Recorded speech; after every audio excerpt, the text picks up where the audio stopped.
Let me agree with that.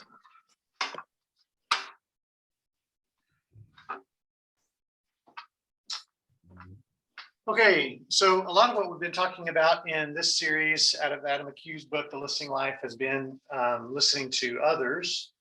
And so tonight we're talking a little bit more about listening to God through creation.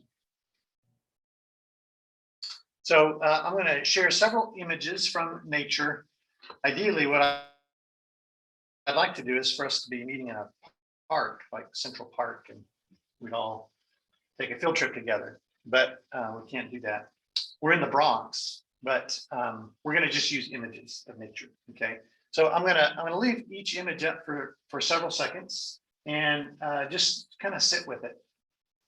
Okay, and notice any word or phrase that comes to mind as you view these images, or any feeling that comes to mind as you view these images, and then we'll talk about them after we go through them. A word or phrase or a feeling.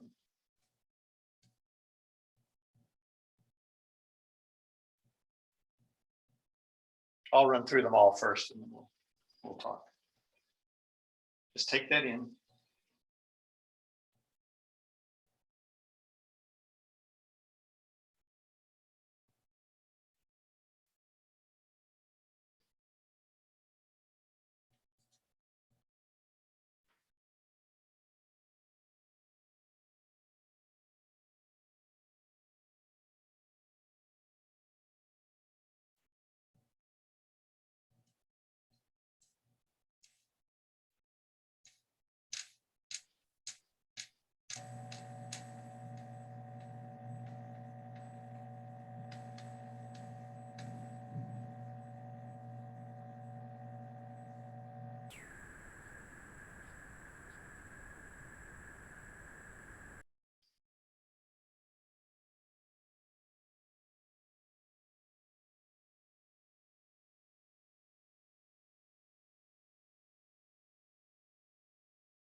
Okay, so any words or phrases come to mind as we sat with those pictures from nature? Any feelings that you experienced as you watched? I thought of majestic and God created. But when I think that was Machu Picchu, I thought of Claire Cochran because her grandfather discovered it. Is that right? Yeah, he was a great explorer at one time. He was later on the governor of Connecticut and a senator.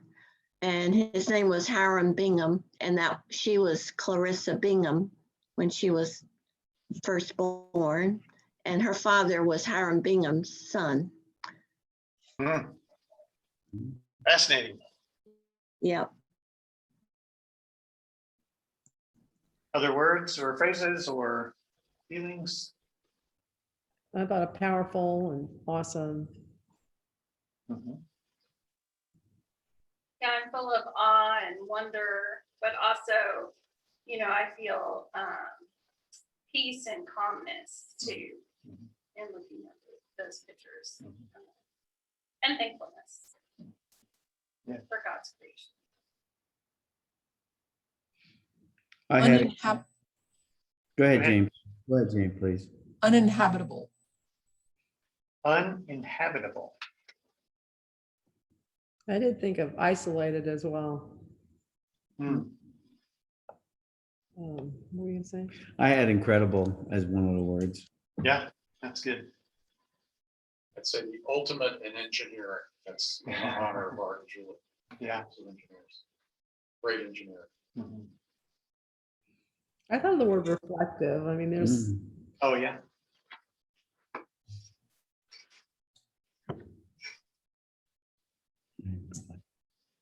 balance. Oh, okay. Yeah. Superior. Superior? Yeah, that was one of mine. Yeah. Okay, good.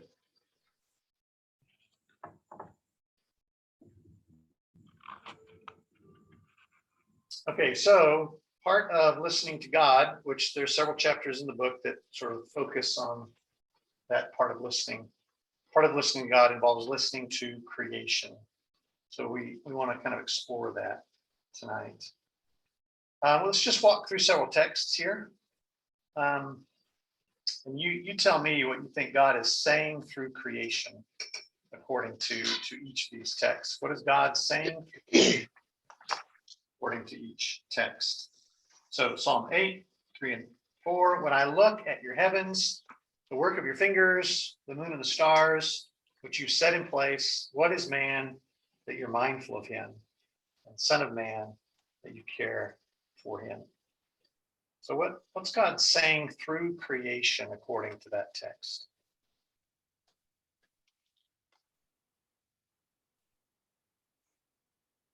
If you just trust me. If you just trust me. That's good. Yeah. If you just trust me.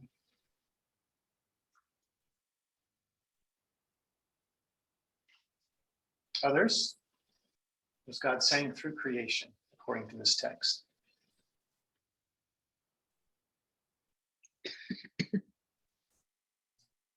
Might sound oversimplified, but that he's big. Oh, yeah. Okay. God is big. And we are not. To some extent, it's saying that, but it's also saying, when it asks the question, what is man that you are mindful of him? We know that he is mindful of us, that we are his greatest creation. And so in a sense, even though looking at that, we don't feel big, but in another sense, we are, because we're his greatest creation and he cares so much for us. Yeah, that's good. Yeah. So there is a sense of seeing how small we are compared to his work, but then the attention, the mindfulness that he has for us elevates us. Yeah.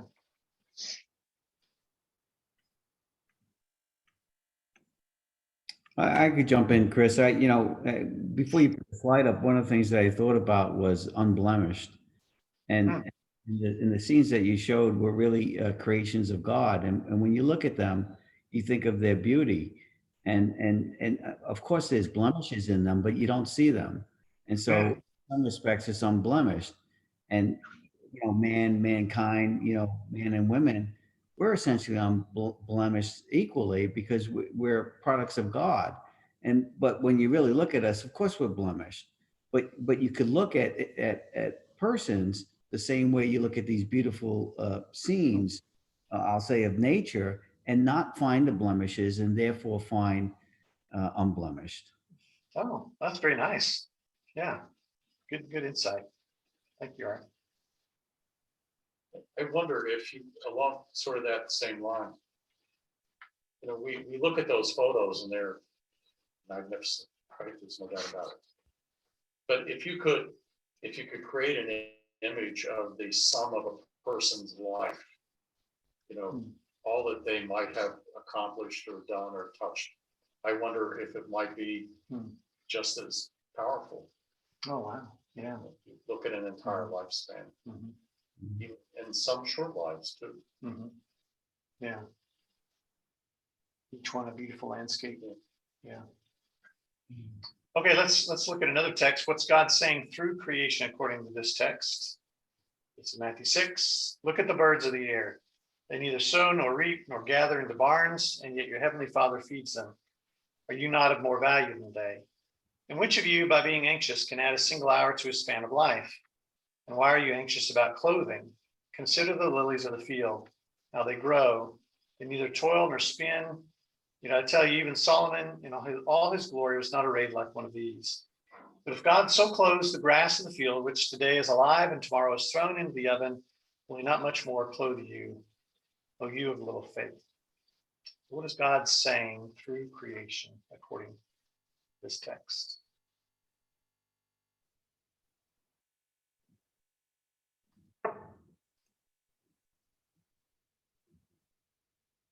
I think it's kind of implied, but it's sort of similar to what we were talking about before, that man is, you know, God's crowning piece of creation. And as such, you know, we should feel confident about his care. Yeah, so that argument from lesser to greater, right? If this is true with something less, birds and flowers, how much more is it true for us?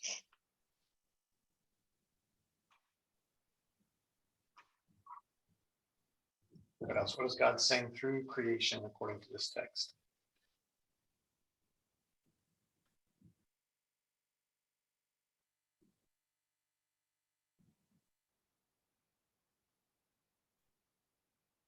Well, you know, And he pro- go ahead. I'm sorry. Go ahead, please. I was just going to say that he provides all that we need. Okay, so we can trust him to provide.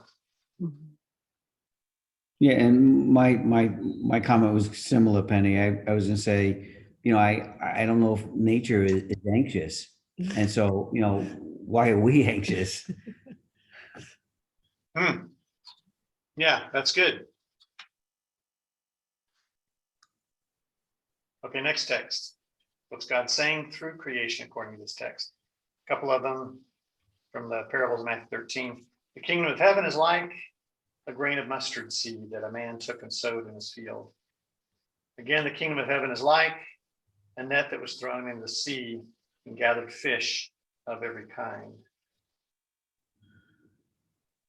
So what is God or Jesus saying through creation?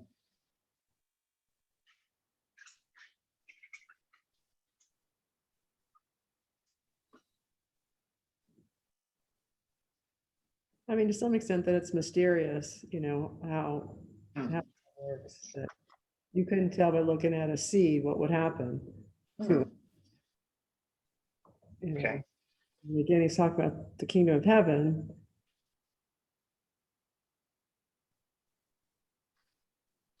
Yeah, so as we look at things in nature, there are things that happen that are beyond our comprehension, our understanding, and maybe the same is true about the work of God, the kingdom of God. What else?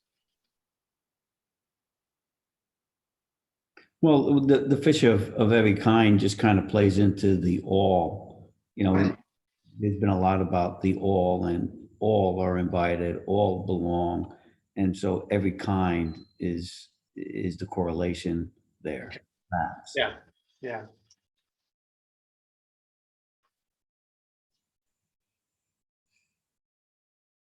All right, another one. What's God saying through creation according to this text?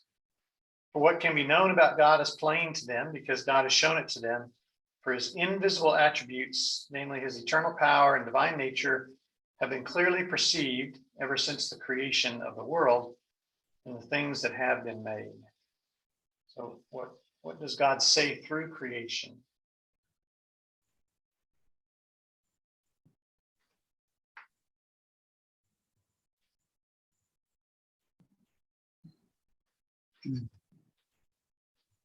That creation, you know,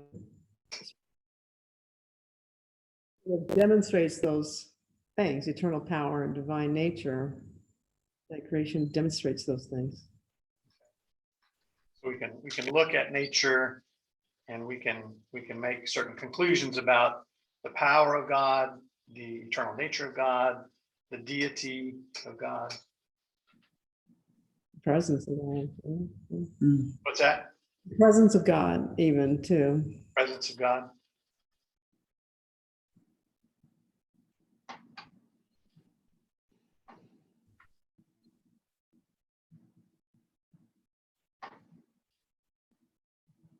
Psalm 19.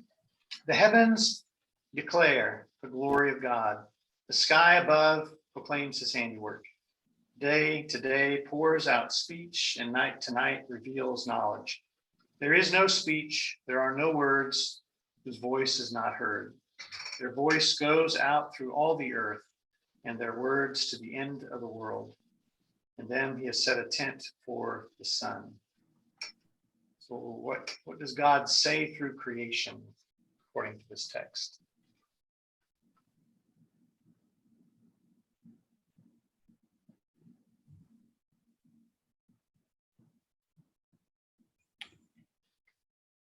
Yeah, I might say it's reassuring. I think nature repeats itself.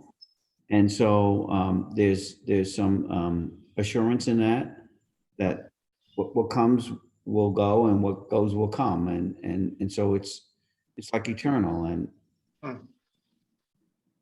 yeah, I see some of that in this. Good. Thank you, Art.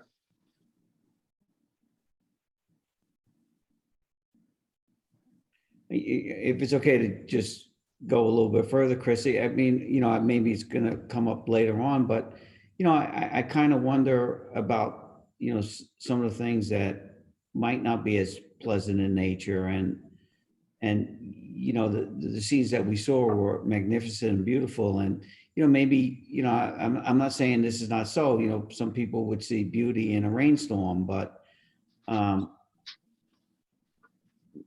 yeah, what I'm just trying to get to is sometimes there's two sides to this, and Mhm. so I don't know if hurricane winds are as beautiful as the ocean washing up on a beach. So I just don't know. Mm-hmm, mm-hmm. So could we discern something about God through, let's say, a storm? What do you think? Well, in some respects, it could be cleansing. It could be, it could be serving a purpose. It could change things, and so there could be good attributes to it that perhaps you don't recognize at the time. And so if you believe that all actions, have that good quality to them, you could read that into all acts of nature. Okay. Yeah, that's good. Doesn't it also say something about power and capacity, God's limitless power and capacity? And even, Noah would say, yeah, that storm was a pretty nasty storm, but look what it led to. Mhm. Right. There's another side of the storm the next day, or even as we've witnessed hurricanes, in our lives. It's awful when they happen, but incredible stuff follows. Mhm. Yeah, they don't last forever. Right. Some good does happen through them, or at least on the other side of it. Can happen. Yeah. Actually, it can happen through God's intervention. Right. You just don't automatically recover. You may recover because someone's there to help you Mhm. recover. It sounds to me in that verse that he's just saying that if you see nature, then you can know something of God. Mhm. You may not know the whole story, but God's revealed through that, so all people can come to know him Mhm. through just observing what he's created. Yeah, you yeah. know? There is something that can be known about God through nature, and that this voice or these words go throughout all the earth. Everybody has that opportunity. Yeah. Yeah. Which in a way is comforting and reassuring too. Hmm. You know, everyone may not have the Bible as we know it, but they do have God's creation. Yeah. And you can see something of his love and his care and his power and his magnificent, all of those things just through what he's created. Yeah, that's right.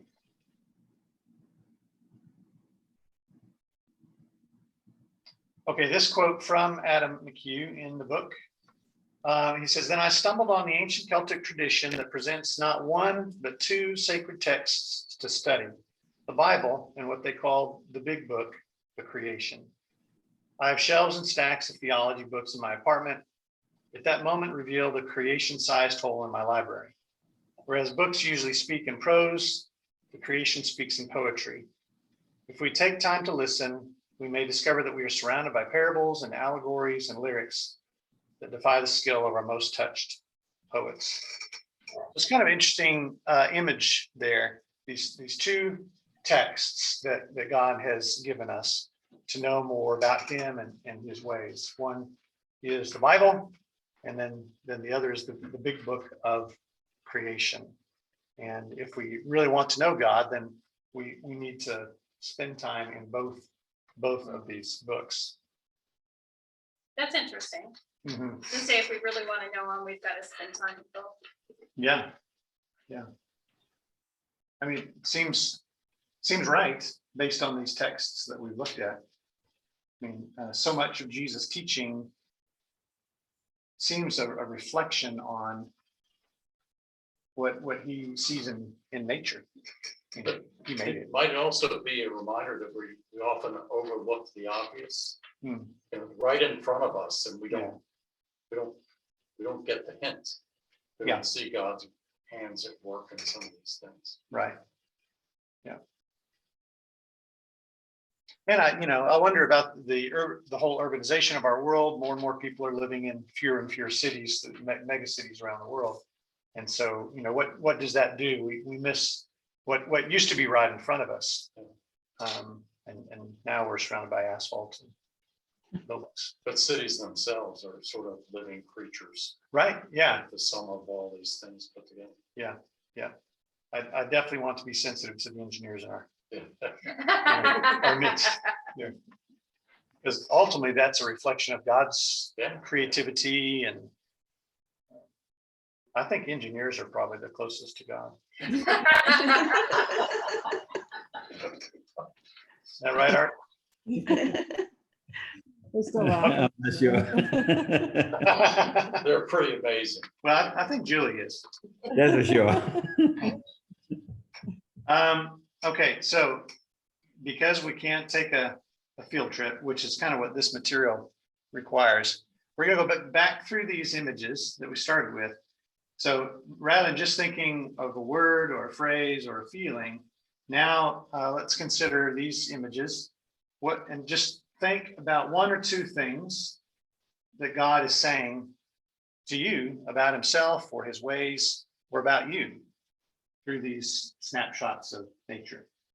There are no wrong answers here. Just what comes to you in terms of what might God be saying to you through these pictures of nature about himself, about his way, how he does things, and or about you. Okay, so go back through them. I'll leave each one of these up for a few seconds, and then we'll talk on the inside of them.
All right, so what does God say to you through any of those images?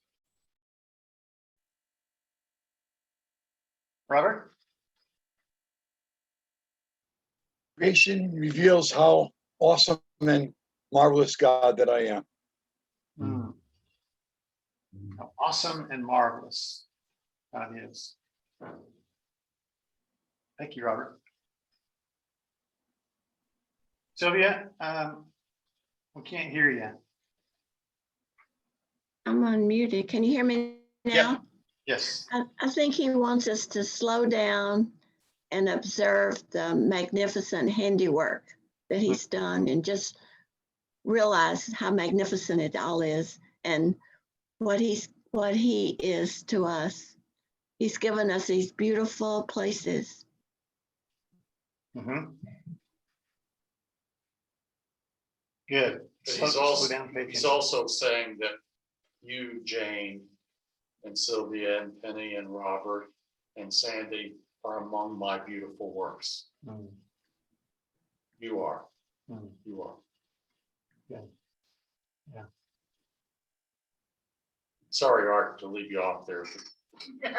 Probably says the same No, thing. that you do. But John, I could pick up on that because there was one scene that's Julie and I have been calling it reflective, and that's the Yeah. one where the trees in the mountains, and then I guess it's the lake, and then you could see them again, and so there's the reflection, and yes, we are made in the image of God, and so that's that's what God is saying there. Mm, nice. Yeah. Yeah. We reflect God. Yeah. Yeah. Good. And I would add you in there, John, just for the record. A wide angle lens for me. I think God's saying too that I am in control. You know, I Mm. made all of this, I made you, I am. Mm, yeah. Yeah. Yeah. That's good.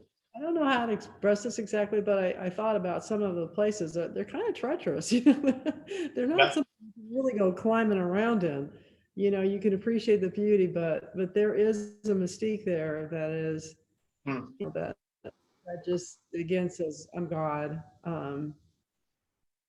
You know, I don't know how else to explain it, but there's something kind of fearful about it as well. Yeah. So maybe beware. Beware. Yeah. And maybe there's still the love and the trust part to it, but you know, I think it's just a little bit of the I am God. Reverence and Yeah. respect and yeah. Although just to work with Julie on this, there's the one photo of Niagara Falls. I believe it's Niagara Falls, and there's the I don't know what they are, the boats that go pretty close, and so you could get close. You could get close to God, which is that great fall, the power of the fall. So you can get close, but not too close. Mm, mm, yeah. Though maybe he would also say, because I see Elaine's on the screen, that, Tamari understands what I was up to. And Tamari is with God now. Mhm, mhm. He gets it. He knows exactly what Mm. God had in mind. Yeah. And actually, God made Tamari too, which is pretty good. Yeah. I was thinking about the mist there in the falls and just how like you could be in the mist. I'm sort of assuming you could be in the mist and maybe not really see the falls that are right there, and yet that it doesn't change the fact that those falls are right there. Mm. And I mean, so many times it feels like that in this life that where there's just mist, but it doesn't change the fact that God is right there.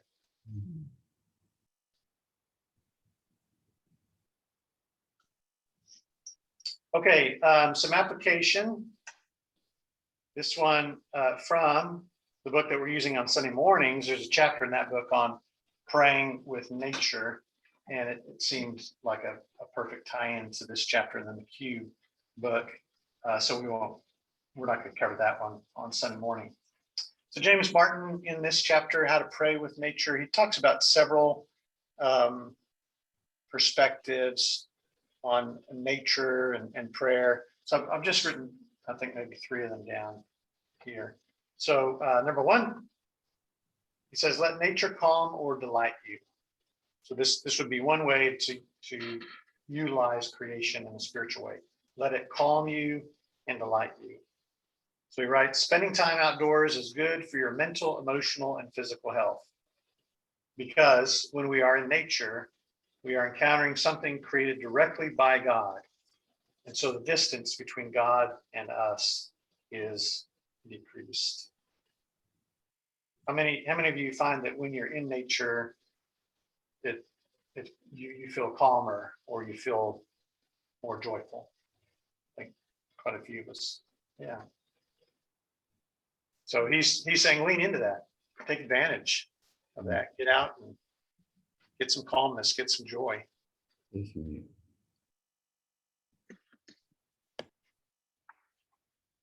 There's something you'd like to share with the class, Art, or? Listen, I mean, I don't mind sharing, and then after listening, forget it. But personally, I don't get the same calm in nature, and I was just saying that Julie, Jane could back me up here, but I'm also from the Bronx, and if I see an ant, that it throws me off. So I'm used to like concrete. I'm not used to anything moving. Certainly not on me. Yeah. Okay, but you look out your back window there, and you've got this beautiful setting out there. I don't know if that's your back window or front window. Back. Yeah, fair enough. Yeah. Yeah. That's what we were chatting about. I was joshing you. Number 2, from James Martin, consider nature as an image of God. So we've touched on this. He says the Atlantic Ocean is not God, but it helps me imagine God. Perhaps the sky is an image of God's overarching care, the changing clouds, an image of God's playfulness, driving wind, an image of God's creative spirit, a soaring seagull, an image of God's freedom. So an exercise would be just to go out in nature and say, okay, what out is.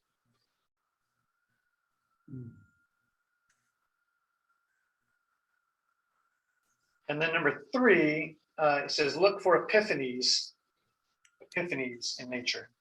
Not every leaf that falls in front of you is a message from God.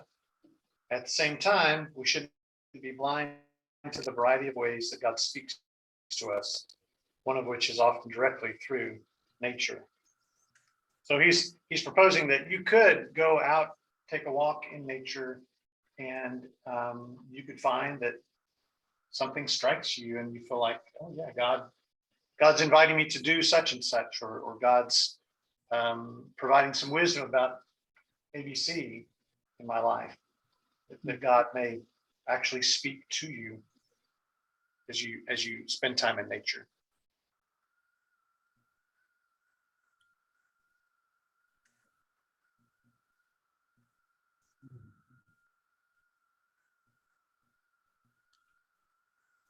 And then Adam McHugh, he spends a significant part of his chapter on listening to God through creation, talking about the spiritual discipline of the long walk.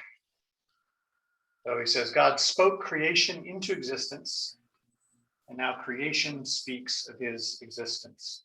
And one way to listen to what he's saying is through the spiritual discipline of the long walk.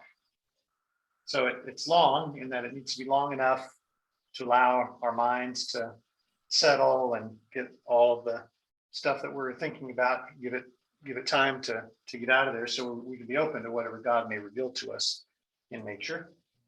It's a walk, so it's meant to slow us down and allow us to experience sort of a slower pace of life where we can pay attention. So the spiritual discipline of the run through nature is not what he's talking about. walking through nature. And it's focused on what he calls elsewhere in the chapter, the book of creation. So like opening a Bible and just slowly reading some of those words, we go out in nature and we slowly walk through and consider what God is saying there. So some of his advice. Spend 10 minutes or so at the walk's beginning, just silencing your heart and your mind. Sometimes it might take longer than that. Take in the book of creation and see what catches your attention. So this is a period of openness on the walk, just looking around, noticing things, and maybe something just kind of sticks with you. The chipmunk that runs across the trail, the sound of the wind and the leaves of the trees, the color of the water in the river next to you. Do we say creek in Connecticut? Yeah. Yeah. Okay, good. Because I was going to say that, but then I thought maybe that's not okay to say. So we look for something that catches our attention, and then we carry it in our mind and our heart through the rest of the walk, and consider what God might be saying to us through it. Which is there's a way of reading the Bible which we call Lectio Divina, and that's where we take a short piece of scripture, we read it slowly, we see what catches our attention, and then we kind of mold that over and see what God has for us in that word or that image. This is very similar, but we're doing it out in creation. We're just waiting for something to catch our attention, then we kind of mold that over and see what God is saying to us through it. And then we end the walk by saying thank you to God. I wonder, does anybody here do that kind of thing? Are taking long walks kind of part of a habit for you? They are for you. Daily, What's that? daily. Daily. Is that right? Yep. Usually an hour to an hour and a half. Oh, wow. Now, if it's a day like today, it occurred at 6:30 this morning. Oh, I can't take the heat or the severe cold, so I yeah. arrange my days so that I can walk in the most temperate part of the day. Yeah. That is a long walk, Jane. Generally, it's about 3 miles. Okay. Are you going the same route each time, or do you alternate? No, I have several routes that I can walk to in my neighborhood so that I don't have to get in the car and go somewhere. Mhm. At least not every day. Sometimes I will do that. There's a garden a couple miles up the road called Untermeyer.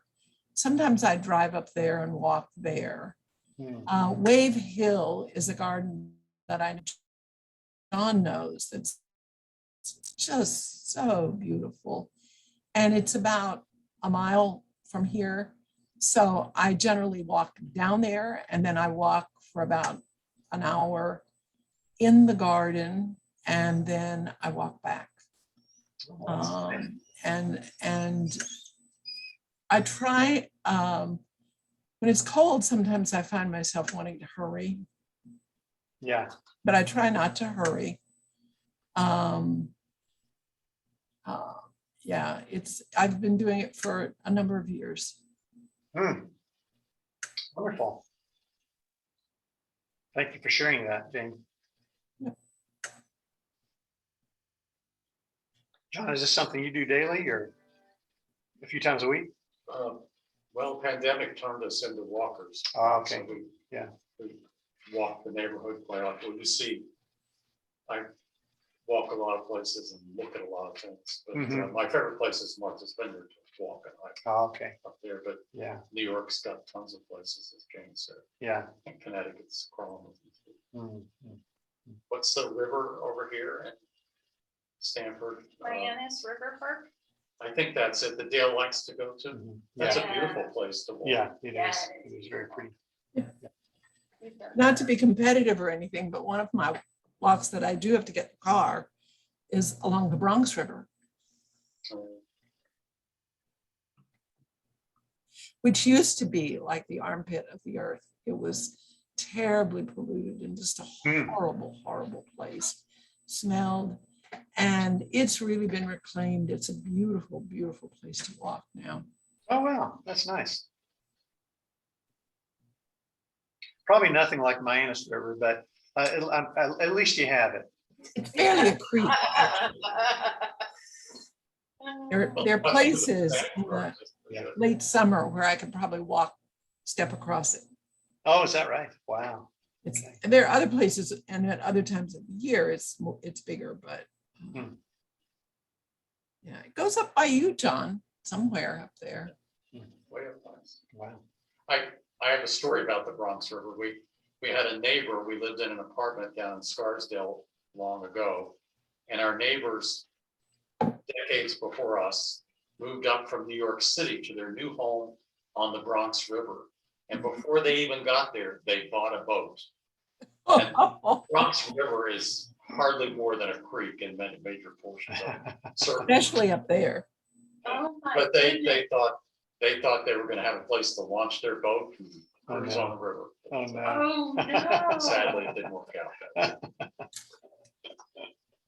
That is so unfortunate. That is. Well, so the invitation is this week to go take a long walk and see what God says to you through that walk. So that's all I've got tonight. I'll let us out with 8 minutes to spare. You can use those 8 minutes to take a walk. Okay. Thanks for everybody for joining us online. It's really good to see everybody. Thank you. Good to meet you. Thank you. Bye-bye. Bye. Bye. Have a good night.